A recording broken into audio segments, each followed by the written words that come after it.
Hey, what's up guys? So in this video I'm going to show you how you can format your designs for greeting cards and postcards on Redbubble.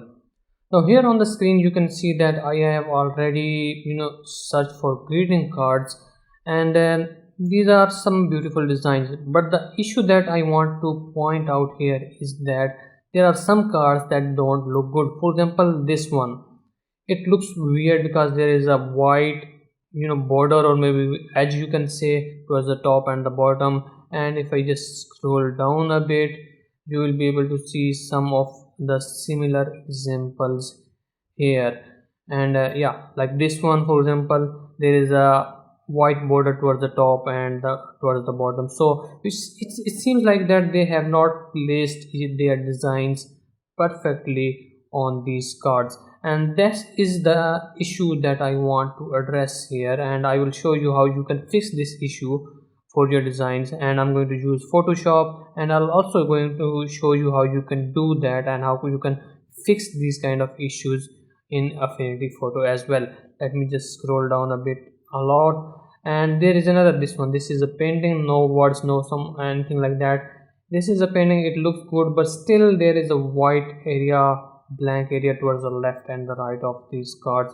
And you will also be able to see in other examples as well. For example, this one, let me show you the larger version. Even if the suggested designs, you can see that this design does not look right, and this design is also looking weird.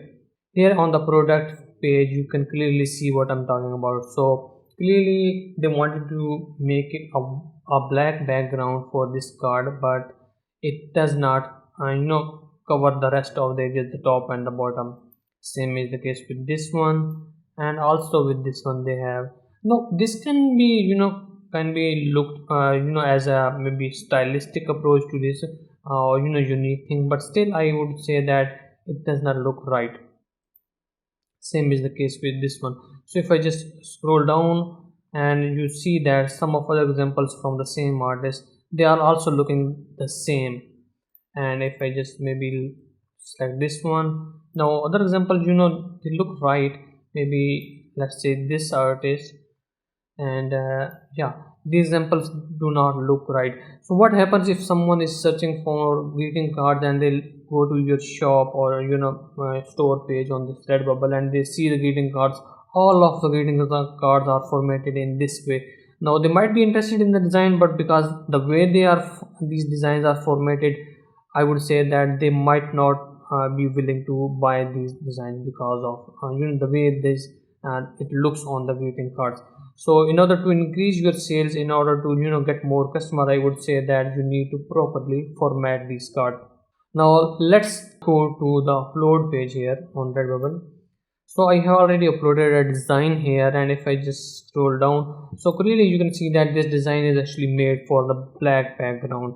So if I just scroll down to these print cards and posters and choose this edit option, so in that you have these cards option that is included together, or combined together with the prints and posters and everything. Now these designs look good on posters. You can put any size design on a poster and still it will look good, but for cards it will not look good. As I already shown you, there will be a white area around the edges. Now the problem is that we do not have a proper formatting of the cards. So if I go to the help section on Redbubble, here in this the section is in the help center, so Redbubble design and selling, and in the designing section, designs and formats, if I just scroll down a bit, you see that they have the dimension that is mentioned here, that is 1300 by 900 pixels, that is suitable for greeting cards, but this is pretty small for posters. And as you can see that the posters or the large format prints are also combined along with the greeting cards under the same product edited you can say section. We cannot modify them individually. So in my opinion, this number is not really helpful. But if you go and select this option, this article, click here, you will be able to go to a new page, that is this one. And in this help center they explain how they print the card, and why you are getting those weird borders towards the top and the bottom, that the ones that I showed you. For example, this one. So you're getting towards the top and towards the bottom you are getting blank area, and they have explained it in detail. You can read it, and I'm not going to read everything, just going to point out something that is the most important thing. So I want to point out this section here on this page. So they say that the cards are printed by the third party printers at either 4 by 6 inches or 5 by 7.5 inches, and the aspect ratio for that is 3 by 2. Now if you do not know the aspect ratio, I would suggest you to read this article, it will help you understand it. So this is the number that we are interested in, that is 3 by 2, and we are going to use this number to format our designs for greeting cards. So remember this number. Now let's open up a Photoshop, and I'm going to show you how you can format your design that is going to make it suitable for greeting cards and postcards. So here inside Photoshop I have opened that PNG image that I used on the Redbubble upload page that I just showed you, and I'm going to crop it. Now before I crop it, I would like to just make a smart object from this layer, because I do not want to accidentally resize it and then try to resize up and just mess up the pixels. So make sure that you right click on the layer and choose this option, convert to smart object, and then you can crop it freely. Now towards the left we are going to use this crop tool, and when you select that crop tool, at the top you get different ratio options. You can put your own ratio numbers here, or you can select the pre-formatted. So already you can see that they have this option 2 by 3, that is the same 3 by 2 or 2 by 3, it does not matter. So I'm going to use this option 2 by 3, and it has selected this vertical one. So if I just crop it like that, I will be able to resize my design and make a vertical greeting card. But let me just undo it or escape from this one. So in this you can see that it looks more like a landscape format of this design. So I want my crop to be, or I want my greeting card to be in the landscape format. So I'm going to use that crop tool again. It has already selected that ratio that I just selected. So instead of doing that, I'm going to use these arrows button here, and it has just inverted those numbers, or you can say reverse those numbers. And then I'm going to simply press enter and it will crop it. Now because we have used the smart object, we can simply rescale it by pressing Ctrl T and then rescale the whole thing. I'm using Alt key to scale it from the center, and I would like to make it slightly smaller, not close to the edges. That's not a good idea. We always want some kind of edge here, so I want to make it slightly smaller here and press enter, or simply double click on it and it will make it perfectly. Now you can use this one and upload it on Redbubble, and it will perfectly fit on the greeting cards, and your greeting cards will look great. So this is how you can do it inside Photoshop. Let me show you how you can do the same process inside Affinity Photo. So here inside Affinity Photo, I have opened up the same image, same PNG image, and I have applied a black background so you can easily see the design. So again, in this Affinity Photo, we have a crop tool here. We are going to use that, and by default, you will see this kind of, you can say, grid here, and on the top you have some options. So it is currently selected the whole document or the whole image, and the mode that they have by default is on unconstrained, and then you have other mode options as well. So what you need to do is just to change it into maybe any other ratio and then put it like that, or you can simply use this presets option, that is this gear icon. So if you click on this gear icon, in the common ratios, do not go beyond that. Do not go into the photographic paper or ISO papers, anything like that. That is something else. Just go into the ratios and you will be able to see that we have this ratio 3 by 2. So if I just click on this one, select this ratio, it has already now formatted that grid according to that ratio, and we do not have to make our layer or the design into smart object, because images work differently in Affinity Photo, and I would say that it works a little bit better. The way they handle these image or layers is a lot better than Photoshop.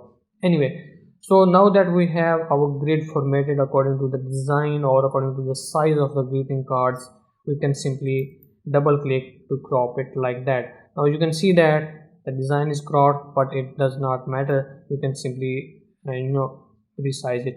So select that layer on which we have the design and go to the black arrow tool or the move tool, and then you can simply resize it. Now if you press the control, it will scale it towards the center, from the center.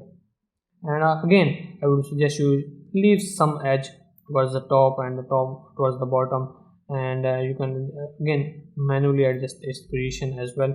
But anyway, you got the idea that this is how you can simply resize your design and make them suitable for greeting cards. Now if you want to perfectly align it, you have at the top options of this alignment, so line vertical and horizontal, and it align it perfectly. And this is how you can easily format your designs for greeting cards. Now the same image will be used for the, you can say that, for posters, and I would say that this looks pretty good on posters as well.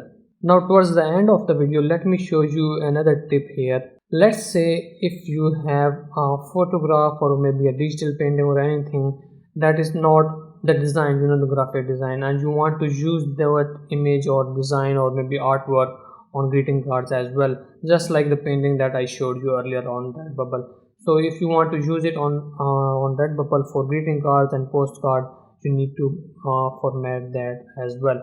And again, I'm going to use this crop tool. By the way, the same process is for Photoshop, and I'm going to use this crop tool, and it has already selected that custom ratio, 3:2 ratio, but you can see that it is now in the horizontal or in the landscape format, which we do not want. We want a vertical formatted card. So if you go to the presets, we do not have any 2:3 ratio. There is no such thing as 2:3 ratio, but it does not matter. We can change the numbers here like that. We can just simply make this one 2 and make this one 3, and it has now changed the orientation of that grid. And again, you can simply press the shift key and adjust the grid to properly crop the image, or to the to include any kind of interesting area from that image, and that totally depends upon you. And once you are satisfied with your cropping area, you can simply double click and it will crop it like that. But again, if you want to adjust it, you can adjust it later on. Let me unlock the background, so you can adjust it later on as well. It does not really matter.